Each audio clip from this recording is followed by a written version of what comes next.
রাজ্যে চাকরি প্রার্থীদের জন্য দারুণ সুখবর। রাজ্যের একটি জেলা আদালতের তরফে অনেকগুলি শূন্য পদে কর্মী নিয়োগের বিজ্ঞপ্তি প্রকাশ হয়েছে। যে কোনো ভারতীয় নাগরিক পশ্চিমবঙ্গের সংশ্লিষ্ট জেলাগুলি থেকে এখানে আবেদন জানাতে পারবেন। পুরুষ এবং মহিলা উভয় চাকরি প্রার্থীরা এখানে আবেদনযোগ্য এবং আবেদন পদ্ধতি, শিক্ষাগত যোগ্যতা সহ অন্যান্য বিস্তারিত সমস্তটাই কিন্তু আজকে আমরা আলোচনা করব এই ভিডিওর মাধ্যমে। তো আপনারা ইতিমধ্যেই দেখতে পাচ্ছেন আপনাদের কিন্তু এখানে টোটাল ভ্যাকেন্সিস রয়েছে। সুইপার পোস্টের জন্য মোট 4টি কিন্তু এখানে ভ্যাকেন্সিস কিন্তু আপনাদের মোট রয়েছে এবং কোন কোন জেলা থেকে উঠে এলো, কোন কোর্ট থেকে উঠে এলো, সমস্তটাই কিন্তু জানাবো এই ভিডিওর মাধ্যমে। তো দেখতে পাচ্ছেন, আমি একটু যদি স্ক্রল আপ করি দেখতে পাবেন এখানে লেখা আছে অফিস অফ দ্য ডিস্ট্রিক্ট জাজ of the Purba Bardhaman English department notification for the recruitment of the sweeper. অর্থাৎ সুইপার পোস্টে কিন্তু আপনাদের এই রিক্রুটমেন্ট কিন্তু হবে। সুইপার পোস্টে কিন্তু আপনাদের এই রিক্রুটমেন্টটা হচ্ছে। ওকে, এমপ্লয়মেন্ট নোটিফিকেশন নাম্বার এখানে দিয়ে দেওয়া রয়েছে। দেখতে পাচ্ছেন এখানে এমপ্লয়মেন্ট নোটিফিকেশন নাম্বার দিয়ে দেওয়া রয়েছে। কী বলছে দেখুন, applications from the eligible Indian citizens invited in prescribed format for preparation of panels to fill up existing and the exempted vacancies for the post of the sweeper in the judgeship of the Purba Bardhaman. Okay, judgeship of the Purba Bardhaman, অর্থাৎ কিন্তু আমাদের sweeper পোস্টের judgeship কোর্টে আপনাদের কিন্তু পূর্ব বর্ধমান জেলার আন্ডারে কিন্তু এই রিক্রুটমেন্টটা হবে। The examination test will be held on a particular date and time for schedule of the programme which shall be fixed and conducted by the district recruitment committee of the পূর্ব বর্ধমান। ওকে, অর্থাৎ এখানে বলা হচ্ছে যে এক্সামিনেশন বা test যেটা আপনাদের নেওয়া হবে সেটার যে ডেট, সেই ডেটটা কিন্তু অবশ্যই ডিস্ট্রিক্ট রিক্রুটমেন্ট কমিটি পূর্ব বর্ধমান জাজশিপ যে রিক্রুটমেন্ট কমিটি রয়েছে তারা কিন্তু অবশ্যই ফিক্সড করবে এবং সেটা কিন্তু আপনাদের অবশ্যই পরবর্তীকালে জানানো হবে। আচ্ছা, আপনাদের এবার ক্যাটাগরি ওয়াইজ ভ্যাকেন্সিস কী রয়েছে। ইডাব্লিউএস এর জন্য একটি ভ্যাকেন্সিস রয়েছে, এখানে দেখতে পাচ্ছেন ইডাব্লিউএস এর জন্য একটি ভ্যাকেন্সিস রয়েছে। ইউআর এর জন্য অর্থাৎ যারা আনরিজার্ভড এক্সেম্পটেড ক্যাটাগরি তাদের জন্য কিন্তু একটি ভ্যাকেন্সিস রয়েছে। Other backward class category B এদের জন্য কিন্তু অর্থাৎ ওবিসিদের জন্য কিন্তু একটি ভ্যাকেন্সিস রয়েছে এবং শিডিউল কাস্টদের জন্য কিন্তু একটি ভ্যাকেন্সিস রয়েছে। স্কেল কী রয়েছে, ক্ষেত্রে বেতন হবে আপনাদের 17,000 টাকা থেকে 43,600 টাকা অবধি রোপা 2019 অনুযায়ী। এলিজিবিলিটি ক্রাইটেরিয়া কী বলেছে, not less than 18 years and not more than 40 years as on 1 জানুয়ারি 2024। অর্থাৎ আপনার বয়স কিন্তু 18 বছরের নিচে হলে চলবে না এবং 40 বছরের উপরে হলেও কিন্তু চলবে না। এবং যারা এক্স সার্ভিসম্যান রয়েছেন, যারা শিডিউল কাস্ট থেকে বিলং করছেন, তারা কিন্তু অবশ্যই আপার এজ লিমিটের ক্ষেত্রে 5 ইয়ার্সের ছাড় কিন্তু পেয়ে যাবেন। ওকে, নেক্সট মিনিমাম কোয়ালিফিকেশনস কী বলছে, the candidate must have ability to read and write Bengali and must be physically sound and fit. Okay, আপনাকে কিন্তু অবশ্যই ফিজিক্যালি ফিট হতে হবে এবং রিড রাইট আপনাকে কিন্তু বেঙ্গলি আপনাকে জানতে হবে। ওকে, এবং মিনিমাম যে এডুকেশনাল কোয়ালিফিকেশানস রয়েছে সেটা হচ্ছে মাধ্যমিক and above will not be consider. যদি আপনি মাধ্যমিক পাস করে থাকেন তাহলেও কিন্তু হবে এবং এর উপরে যদি হন সেটা কিন্তু সেক্ষেত্রে এখানে অ্যাকসেপ্টেড হবে না। মানে অ্যাকসেপ্টেড মানে কি, সেটাকে কনসিডার করা হবে না। ওকে, মোড অফ এক্সামিনেশন কী রয়েছে, the examination shall be consist to part 1 and part 2। Okay, part 1 examination অবশ্যই 50 মার্কস হবে, 25টা কোশ্চেন থাকবে এবং 2 নাম্বার করে থাকবে, প্রত্যেকটাই বেঙ্গলিতে হবে। Okay, the duration of the part 1 examination is half an hour, অর্থাৎ আপনাদের 30 মিনিট কিন্তু আপনারা প্রথম এক্সামটা দেওয়ার জন্য আপনারা সময় পাবেন। ওকে, নেক্সট রয়েছে পার্ট 1 এক্সামিনেশনে আপনারা যারা পাস করবেন তাদের জন্য পার্সোনালিটি টেস্ট হবে এবং সেটা হবে 50 মার্কসের এবং 50 মার্কস অবশ্যই কিন্তু আপনাদের প্রিপেয়ার নিয়ে আসবেন। 50 মার্কসের কিন্তু আপনাদের এক্সামটা হবে। জেনারেলদের জন্য এক্ষেত্রে অ্যাপ্লিকেশন ফিস কী রয়েছে, অ্যাপ্লিকেশন ফিস জেনারেলদের জন্য 100 টাকা, শিডিউল কাস্টদের জন্য অবশ্যই 25 টাকা রয়েছে এবং সেটা ডিমান্ড ড্রাফটের মাধ্যমে আপনাকে অবশ্যই ফিসটা পেমেন্ট করতে হবে।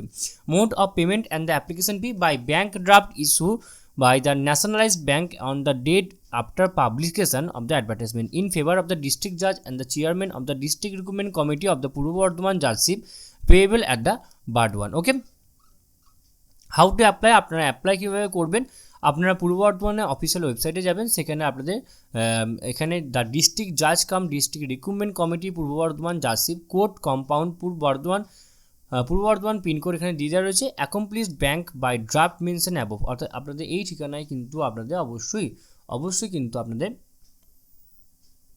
হ্যান্ড রিটেন টাইপ অ্যাপ্লিকেশান কিন্তু আপনাকে পাঠাতে হবে। এই যে ঠিকানা রয়েছে এই ঠিকানাটা আমি একবার হাইলাইট করে দিচ্ছি। ওকে, এই ঠিকানায় কিন্তু আপনাকে অবশ্যই ডকুমেন্টসটা পাঠাতে হবে। 2 কপিস পাসপোর্ট সাইজ ফটোগ্রাফ অবশ্যই লাগবে এবং সেলফ অ্যাটাস্টেড ডকুমেন্টসও কিন্তু আপনাদের অবশ্যই লাগবে। আমি ডবল হাইলাইট করছি কারণ এটা আপনাদের কিন্তু অবশ্যই যে অ্যাপ্লিকেশন ফর্ম যেটা রয়েছে তার সাথে কিন্তু আপনাকে এটা অ্যাটাচ করতে হবে। কী কী লাগবে এবার আমি আপনাদের বলে দিই। আপনাদের প্রথমেই লাগছে 1 passport size recent clear photograph, অবশ্যই ডালি সাইন হতে হবে ক্যান্ডিডেটে।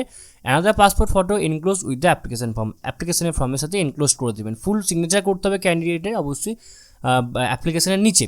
Defected, incomplete, unsigned application will be rejected হবে, আপনাদের সামনালি রিজেক্টেড করে দেওয়া হবে। Okay, admit card containing venue, date and time, examination or test, also other information. অর্থাৎ আপনাদের যখন অ্যাডমিট কার্ড দিয়ে দেওয়া হবে তখন কিন্তু সেখানে আপনাদের সমস্ত কিন্তু কিছু লিখে দেওয়া হবে। 5 নম্বর কী বলছে, admission to the test examination will be deemed provisional subject to verification and the determination of the candidates eligibility and sustainability in all respect. A candidate furnishing incorrect or false particular or the suppressing materials information will be disqualified and be if appointed shall be liable for dismal for service। অর্থাৎ এখানে বলা হচ্ছে যদি আপনি কোনোটা incorrect যদি আপনি কিছু দেন তাহলে কিন্তু সেক্ষেত্রে আপনার কিন্তু কী বলবো, আপনার ক্যান্ডিডেট বা আপনার চাকরি প্রার্থী পদ কিন্তু বাতিল বলে গণ্য করা হবে। তো এইগুলোর বিভিন্ন বিষয়গুলো রয়েছে যেগুলো আপনাদের রেকর্ড রয়েছে, কিন্তু অবশ্যই দেখে নেবেন। এবং লাস্ট ডেট যেটা রয়েছে, লাস্ট ডেট কী রয়েছে, লাস্ট ডেট রয়েছে আপনাদের 7/3/2024 বিকাল 5টার মধ্যে কিন্তু আপনাকে ওই নির্দিষ্ট ঠিকানা, যে ঠিকানা আমি এখানে দেখালাম এই ঠিকানায় কিন্তু আপনাদের এই ঠিকানায় কিন্তু অবশ্যই আপনাকে দিয়ে আসতে হবে। লাস্ট ডেট হচ্ছে 7/3/2024 বিকাল 5টার মধ্যে। ওকে, এবার দেখতে পাচ্ছেন এই অ্যাপ্লিকেশন ফর্মটা কিন্তু আপনাদের ফিল আপ করতে হবে এবং এখানে যে বিষয়গুলো রয়েছে এইগুলো আপনাদের রেকর্ড রয়েছে কিন্তু অবশ্যই পড়ে নেবেন। যদি কোথাও কোনো অসুবিধা হয় আপনারা আমাদেরকে জিজ্ঞাসা করবেন, আমরা কিন্তু আপনাদের সদুত্তর দিয়ে হেল্প করার কিন্তু অবশ্যই চেষ্টা করব। এবার দেখুন আপনারা অ্যাপ্লিকেশন ফর্মটি কীভাবে ফিল আপ করবেন। এখানে এই যে অ্যাপ্লিকেশন ফর্মটা আপনারা নিকটবর্তী সাইবার ক্যাফেতে গিয়ে একটা A4 সাইজ পেজে আপনারা কিন্তু অবশ্যই পেস্ট বার করে নেবেন। তারপরে আপনারা এখানে আপনাদের প্রথম কাজ হচ্ছে একটা ফটোগ্রাফ পেস্ট করা, তারপরে এখানে একটা সিগনেচার করে দেবেন। ওকে, ফটোর উপর দিয়ে ডালি সাইন সিগনেচার।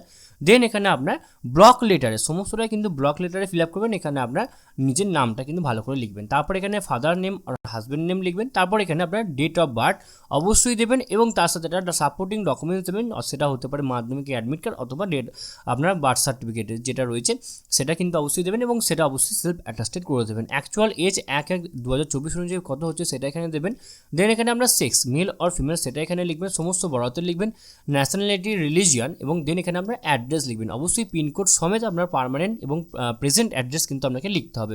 কন্ট্যাক্ট নাম্বার এবং টেলিফোন নাম্বার আপনারা এখানে দেবেন। কাস্ট, কোন কাস্ট থেকে বিলং করছেন সেটা দেবেন এবং ইডাব্লিউএস ক্যাটাগরি হলে ইয়েস, হলে ইয়েস, নো হলে নো। যদি হন তাহলে কিন্তু আপনারা অবশ্যই সেলফ অ্যাটাস্টেড ফটোকপি দেবেন এবং যদি কাস্টের ক্যাটাগরি থেকে ধরুন আপনি এসসি থেকে বিলং করছেন তাহলে আপনি এসসি সার্টিফিকেট, যদি এসটি থেকে বিলং করেন তাহলে এসটি সার্টিফিকেট কিন্তু আপনাকে অবশ্যই দিতে হবে। ওকে, এক্সামটেড ক্যাটাগরি থেকে ইয়েস হলে ইয়েস, নো হলে নো। এসসি এসটি ওবিসি হলে ইয়েস, নো হলে নো। অবশ্যই সাপোর্টিং ডকুমেন্টস লাগবে।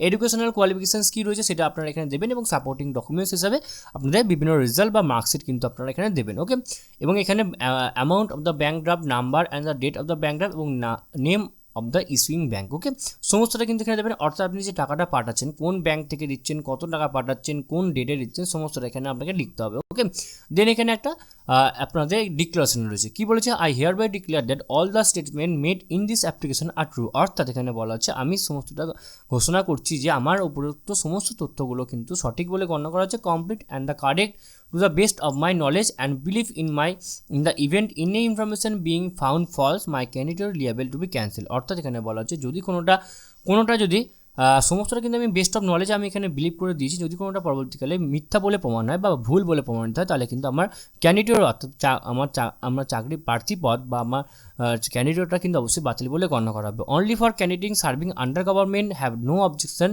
Certificate from my appointment authority in writing. Okay, strikes out the portion if not be applicable. অর্থাৎ কী বলেছে, আপনাদের এই বি জায়গাটা আপনাদের অনেকের জন্য কিন্তু এটা অ্যাপ্লিকেবল নয়। যারা আপনারা কোনো সরকারি চাকরি করছেন সেক্ষেত্রে আপনি নো অবজেকশন সার্টিফিকেট আপনি যদি তাও এখানে অ্যাপ্লাই করতে চান তাহলে নো অবজেকশন সার্টিফিকেট কিন্তু আপনাকে আপনাদের ইস্যুইং অথরিটি অর্থাৎ আপনার অফিসে কিন্তু লিখিত নিয়ে আসতে হবে, রিটেন আপনাকে কিন্তু অবশ্যই নিয়ে আসতে হবে। দেন এখানে আপনার সিগনেচার করবেন, এখানে ডেট দেবেন, এখানে এনক্লোজারে আপনি কী কী ডকুমেন্টস দিচ্ছেন সেগুলো আপনাকে এখানে মেনশন করতে হবে।